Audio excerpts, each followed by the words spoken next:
Sige daw. Now let's talk about emotions and overview. Let's start this with a quotation from Pascal. Le corps a ses raisons que la raison ne connaît pas, or the heart has its reasons that reason does not know. The Chinese term that we translate as emotion is qing. This is composed of the radical for heart on the left and other component on the right that is partly phonetic and partly conveying the idea of green or growing plants.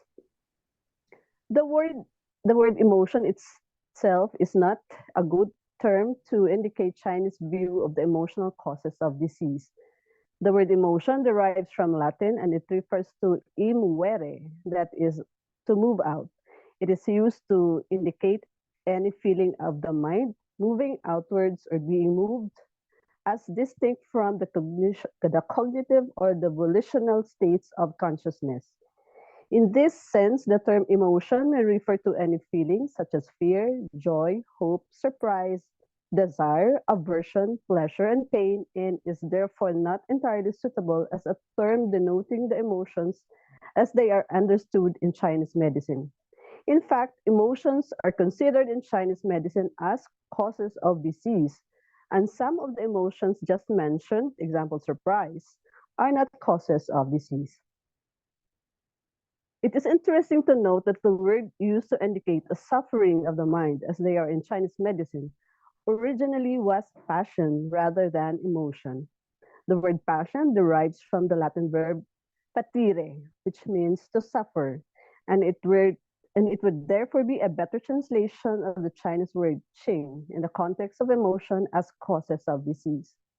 The word emotion replaced passion in the time between Descartes and Rousseau between 1650 and 1750. The former used the word passion and the latter the word emotion. The word passion would convey the idea of mental suffering better than emotion, also because it implies the idea of something that is suffered, something that we are subject to. Indeed, feelings such as sadness, fear, anger becomes causes of disease when they take over our mind, when we no longer possess them, but they possess us. Indeed, the expression most Chinese books use to describe the stimulation or excitation produced by the emotions as qi ji, in which qi contains the radical for water and means to swash or surge as a wave does it. As a wave does, it denotes the surge of emotions like a wave that carries us away. Emotions are mental stimuli that influence our affective life. Under normal circumstances, they are not a cause of disease. Hardly any human being can avoid being angry, sad, aggrieved, worried, or afraid of at some time in his life or her life. For example, the death of a relative provokes a very natural feeling of grief. Emotions become causes of disease only when they are long lasting or very intense. It is only when we are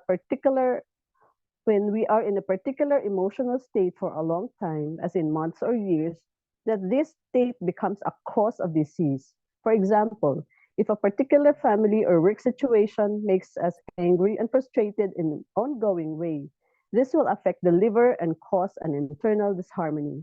In few cases, emotions can become a cause of disease in a very short time if they're intense enough.